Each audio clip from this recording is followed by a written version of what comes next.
Mga kababayan, mga ka-GP Natics, alam naman po natin na ngayon kumikilos na ang ombudsman simula po nung nawala etong si Samuel Martires, mga kababayan. Simula po nang ito po ay nagretiro ay nagkaroon na ng parang ibang direksyon ang ombudsman ngayon. Dahil, mga kababayan, isa na namang Duterte o bata ng Duterte ang kinasuhan ng ombudsman hinggil po sa malampaya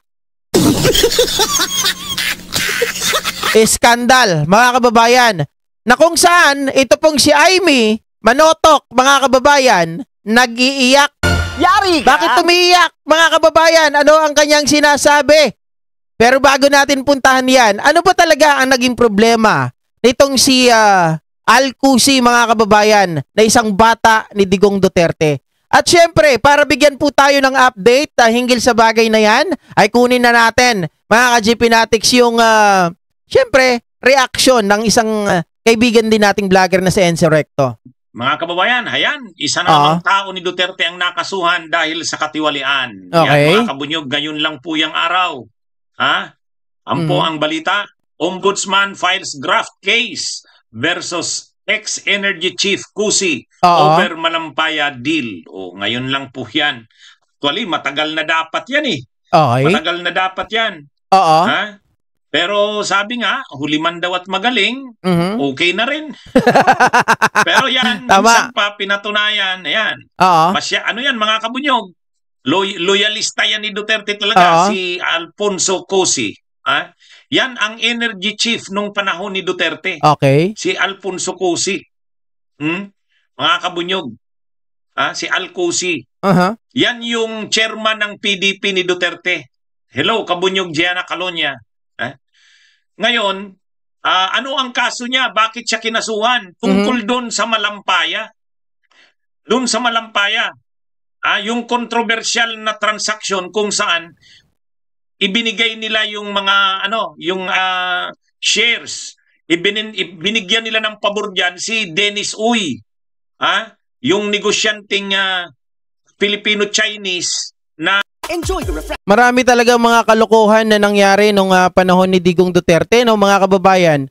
Yung mga pabor doon sa mga kakilala nila, mga pabor doon sa mga kaibigan nila, gano'n ang mga nangyari nung panahon ni Duterte. Kahit naman, 'di ba, yung mga nasa paligid ni Duterte noon, maging sila Bongo, yung kanyang pamilya, mga kababayan, 'di ba? Ay nagkaroon din ng mga pagpabor sa kanila. Sabi ko nga po yung kanilang license sa mga project ay Class A. Pero nakakakuha sila ng above pa doon. 'Di ba? Mga ka-GP Natics. And in fact, kinasuhan pa nga sila sa mga deal ni dating Senador Antonio Trillanes IV, mga kababayan. Pero wala pong nangyayari hanggang ngayon. Napakalakas nung panahon ni Duterte. Si Dennis Uy. Ngayon, syempre bawal yun. Sa batas, sa ating batas, bawal na paboran mo ang isang korporasyon. Bigyan mo ito ng pabor. Ay dito, napaka-obvious naman na grabe ang pabor na binigay ng administrasyon ni Duterte doon kay Dennis Uy, mga kabunyog. Ang may kagagawan noon na opisyal ng gobyerno nung panahon ni Duterte, itong si Alcusi. Malampaya. Malampaya, mga kabunyog, mga kababayan. Nabili yun ni Dennis Uy yung shares ng Caltex at ng Chevron saka ng Shell. Binili ni Dennis Uy. Ang nag-approve ng pagbili na yon ni Dennis Uy ay itong Department of Energy, itong si Cusi. Ano yun? Walang nangyaring bidding-bidding?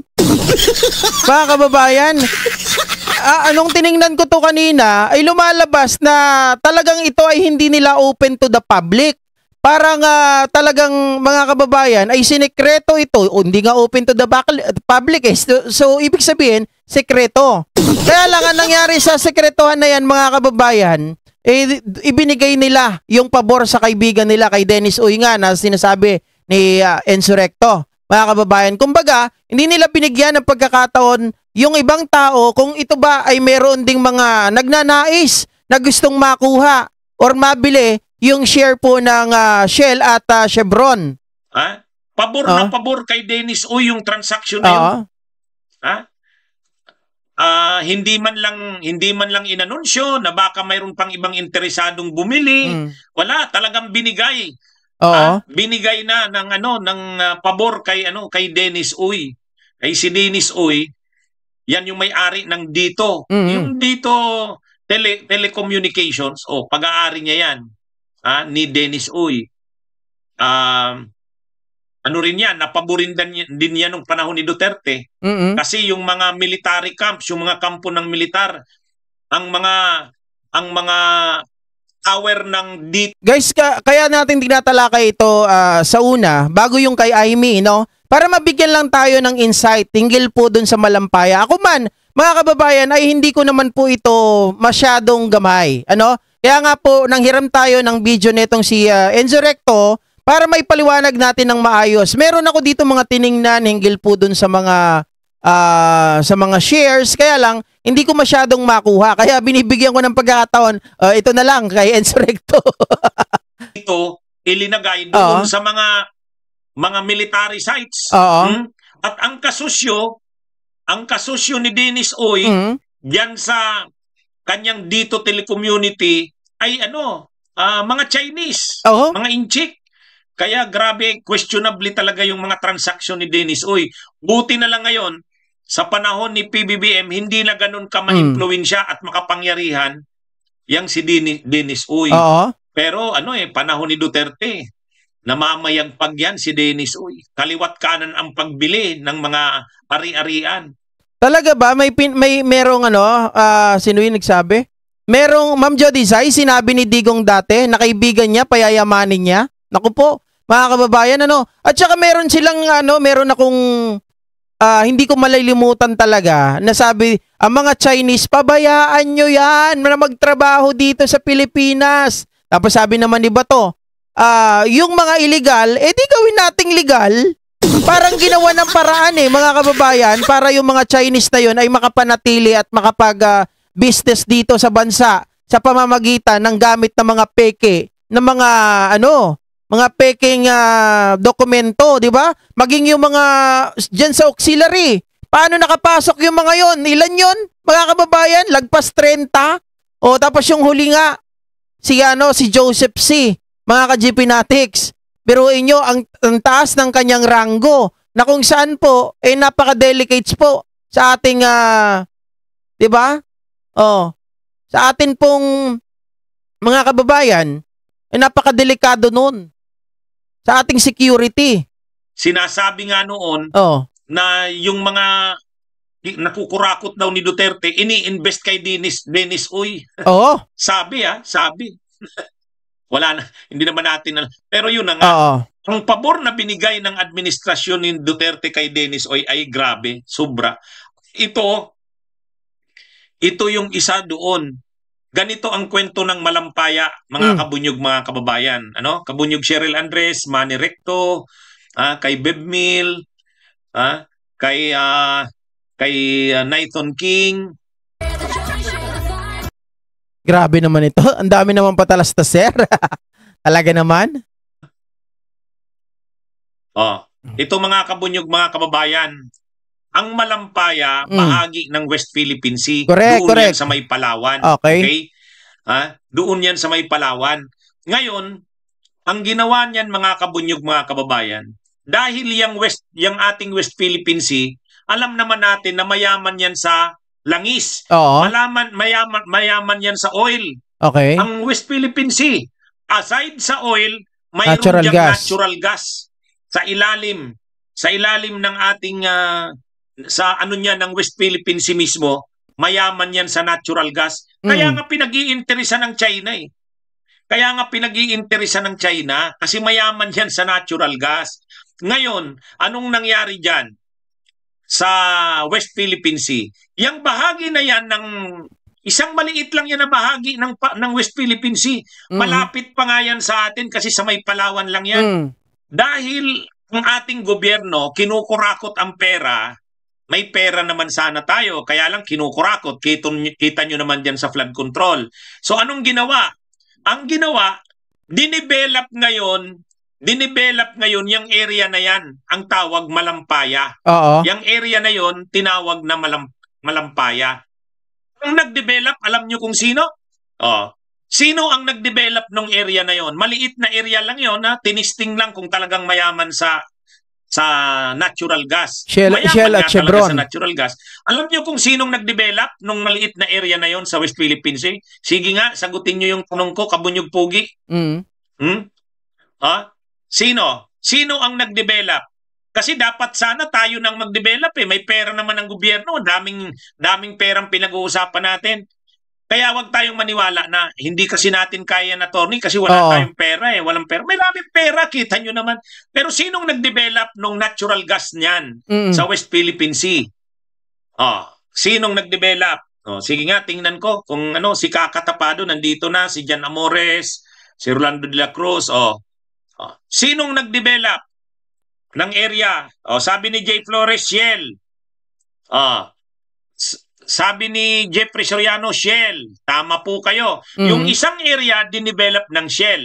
Alam naman natin ang Shell, British yan at saka Dutch. Ang may-ari ng Shell ay Dutch. Kaya nga Royal Dutch Shell.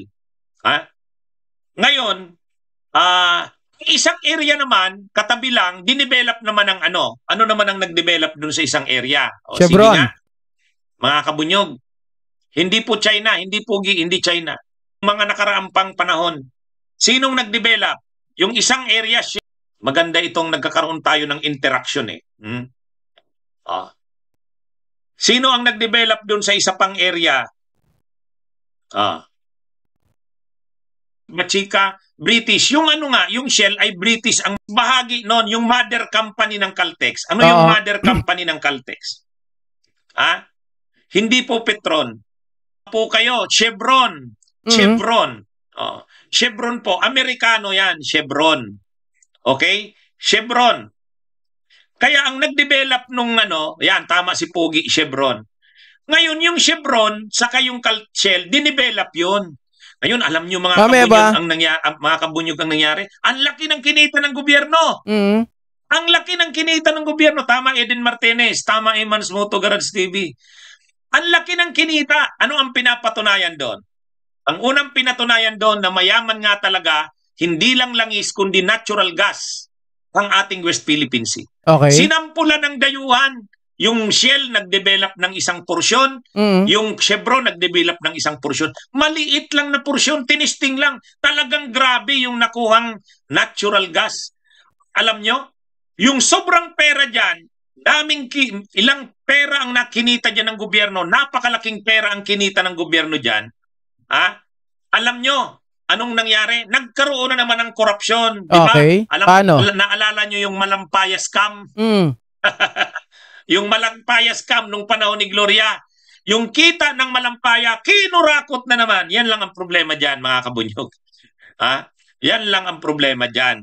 Ngayon, dahil foreign ang nag-develop niyan, kinukontrol siyempre yan ng gobyerno sa pamamagitan ng Department of Energy. Okay. Department of Energy.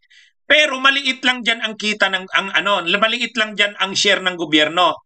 Nagbigay rin tayo ng share sa pamamagitan ng PNOC. 10% ng shares ay sa atin. Ngayon ang nangyari ganito.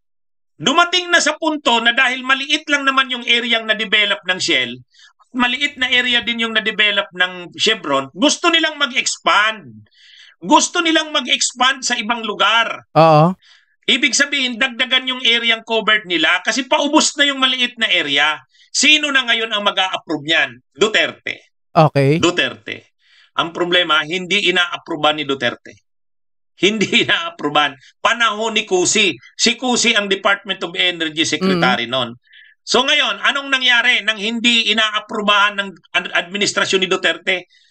Siyempre, ayaw na ng Chevron. Sabi ng Chevron, pag hindi nadagdagan ng area natin, malulugi tayo. Okay. Pag sinabi naman ng Shell, ganun din kami. Ibigta na lang namin yung shares namin. Grabe, ganun ka, nangyari kay Duterte yan. Kaya ang nangyari, parang pre-nature ni Duterte yung Chevron, saka yung Shell, hindi binigyan ni Duterte ng expansion ng area. Pag hindi mo binigyan ng expansion na area, wala. By 5 years, na siya, depleted na. Wala na makukuha. Yun ang ginawa. Kaya ang ginawa ng Chevron, kaysa sa magkalugi-lugi sila, binenta na lang ngayon. Ngayon, ito na. binenta na ngayon ng Shell at Chevron. Ano dapat ang nasa batas? Ang nasa batas, dapat titingnan ng gobyerno, baka naman kaya ng gobyerno na tayo nang bumili nun. Kung binili natin yung shares ng Chevron at saka ng Shell, 100% na sana Filipino-owned. Kaya nga, yun mga kababayan, nagets ko na ngayon. 'Di ba? Imbis na gobyerno ang bumili, Filipino-owned, ang ginawa nila, sinikreto at ito ay ibinenta, mga kababayan, kay Dennis Uy. At sa pagbibenta kay Dennis Uy, syempre, mga ka-GP Natics, ano na naman natin doon? O nagbigay sila ng pabor, imbis na dapat ito ay para sa gobyerno na malaki ang kikitain, na pwede natin magamit. Yung kikitain dyan sa iba pang mga bagay ay mapupunta lamang doon sa mga kaibigan ng mga Duterte. Kasi may 10% na tayo eh. Yung sa PNOC, ang problema, hindi binili ng gobyerno. May pera naman sana tayong pambili. Instead, anong ginawa ng gobyerno? Binigay kay Dennis Uy doon sa Udina Corporation. Doon binigay. Pinaburan si Dennis Uy. Dahil gusto naman na talagang ibenta ng Shell at Caltex dahil sila malulugi lalo, mababa ng masyado yung presyo. Bagsak presyo yung Shell at Chevron. Kaya ngayon, napaburan ngayon si Dennis Uy. Parang mga kababayan, scripted po ang lahat. Parang ganun yung gustong palabasin dito na nung pre-measure nila dahil syempre, mga kababayan, in a small sabihin natin, dun sa maliit po na pwesto, 'di ba, ng kanilang pagkukuhanan ng natural gas at oil, mga ka-GP Natics, mauubos at mauubos 'yon pagdating ng panahon. So, syempre pag ikaw isang negosyante, papayag ka ba na hindi ito mag-expand? Hindi daw po ito pinayagan ng gobyerno ni Digong Duterte. Syempre, dahil hindi pinayagan, okay sa malugi itong Chevron at Shell, mga kababayan, ibinenta na lang nila. Dapat, ang gagawin ng gobyerno, mga ka-GP Natics, mag-okay sana na i-pressure mo itong mga to. For anong purpose? Ang purpose ay mapunta 100% owned ng gobyerno kasi 10% lang yung sa atin dun eh. 'Di ba? Sa galing bali ang share natin sa PNOC ay 10% lamang. Syempre, kung ito ay na-pressure mo na hindi ka na magpa-expand ng lugar, mga kababayan, sa madaling sabi, madali sana natin makukuha ito. Magiging pagmamayari ng gobyerno. At syempre, pag 100% wala nang ibang taong makikinabang, lahat yan yung kita sa gobyerno. Pero ang nangyari, mga kababayan, tila hindi po para sa gobyerno ang kanilang plano. Ang kanilang plano is to give benefit dito kay Dennis Uy. Mga kababayan, hindi po gobyerno ang bumili, ibinenta kay Dennis Uy. At hindi po ito ibinid, 'di ba? Ito po ay sinikreto na ibinenta sa kanya agad-agad. Eh syempre, mga kababayan, ano mangyayari nun? 'Di ba? Lumalabas din na nung ito po ay nabili, saka pumayag na mag-expand. 'Di ba?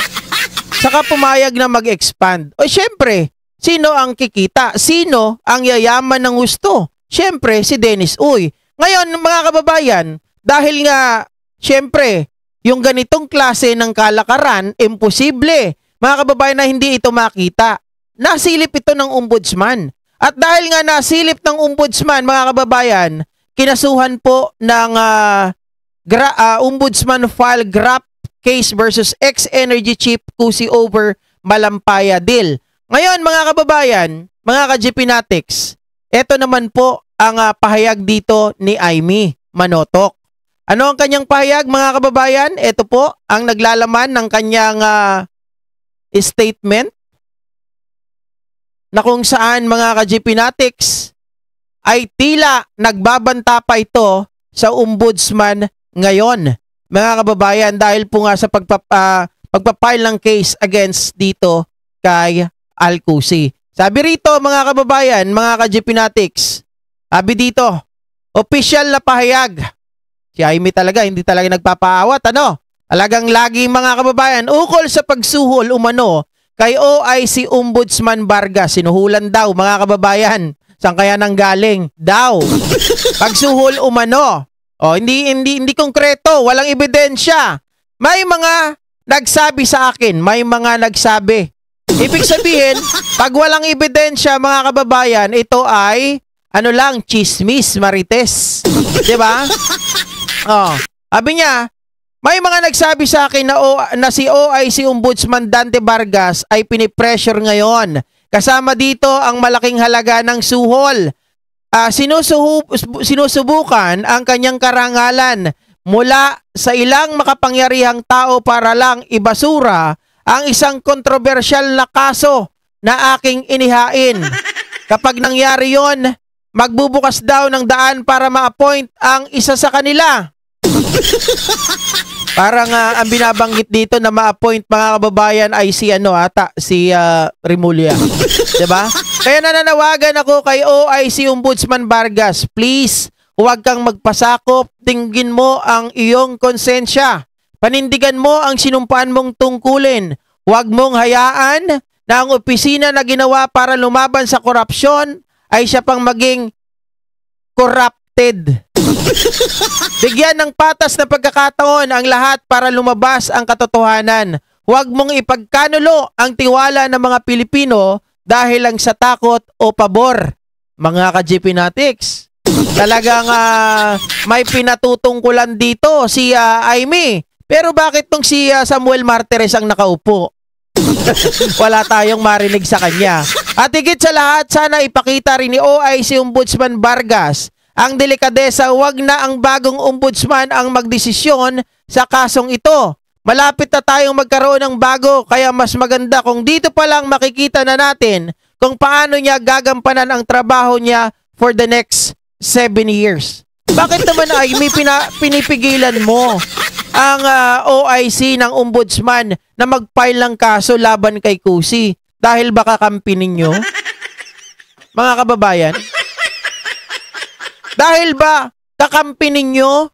Dahil ba PDP? Dahil bata ni Digong ang taong ito kaya hindi daw dapat si ombudsman? Mga kababayan, kaya nga OIC, officer in charge, 'di ba? Ng ombudsman. Siguro naman binigyan po ng pagkakataon o binigyan po ito ng go signal para kasuhan ang isang kagaya ni Alcusi. Bakit pa tayo mag-aantay ng mga kababayan na may talaga daw ang permanenteng nakaupo doon sa ombudsman? Ano to? 'Di ba? Anong silbi ng maglagay ka ng tao diyan kung ito naman po, mga kababayan, ay hindi kikilos? 'Di ba? Kaya nga inilagay mo siya diyan as OIC para gumawa ng hakbang ng trabaho ng ombudsman habang wala pa yung permanenteng uupo diyan. Sabi ni Aimee, antayin muna natin. Hindi na dapat ikaw ang gumawa niyan. Anak ng baka naman mga ka-GP Natics. Parang ang nangyayari dito talagang kapag halimbawa tao nila, napapansin nyo ba? Pag tao nila po ang nagagalaw, kapag tao po nila ang nasasaling sa Ilocano, 'di ba, nasaling, nagalaw, nadampian, mga kababayan, agad-agad silang pumuputak. Sabi ni Ma'am Alin Arsenas, hindi kaya kasali din si Baba dyan sa anomalous contract? Yan ang hindi natin alam, mga kababayan. Kasi 'di ba si Aimee, alam naman natin, tao din ng mga Duterte. 'Di ba? Hindi natin alam, kaya minsan napapaisip ako, 'di ba, dati lagi tinatanong natin, bakit kaya itong si Aimee parang siya ay sunod-sunuran? Siya ay parang aso ng mga Duterte. Hindi kaya ano kaya ang tinatago nito na bakit hindi siya makaiwas na hindi niya makalaban ang mga Duterte? Hindi kaya may itinatago tong anomalya na Duterte lamang ang nakakaalam? 'Di ba?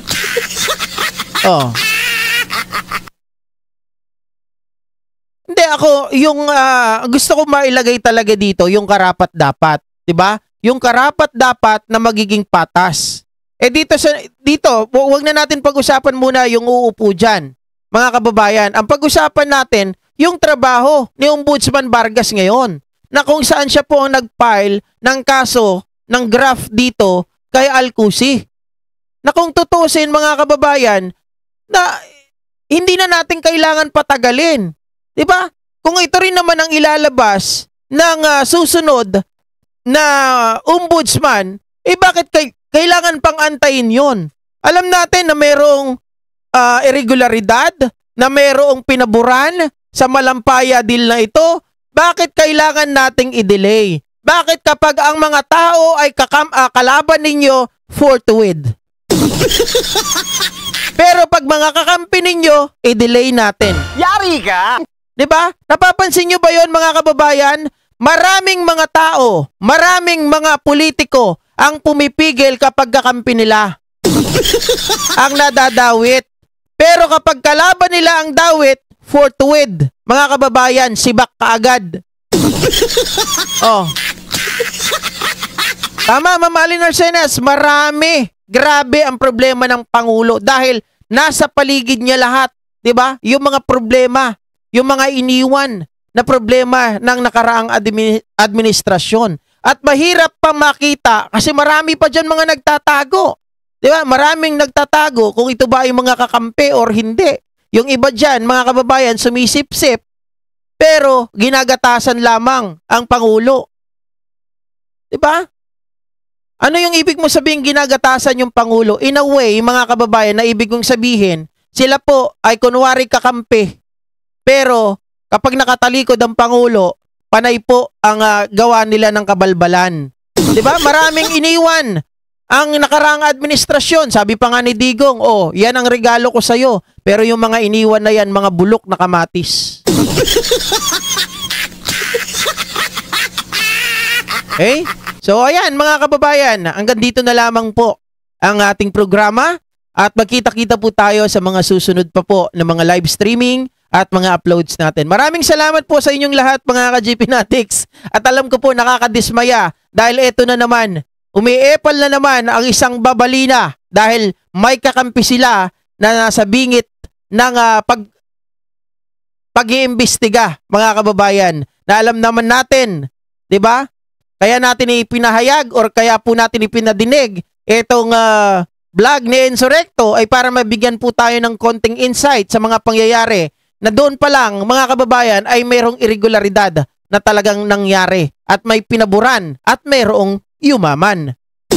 Oh. Diba? Buyers, guys, thank you so much. I love you all.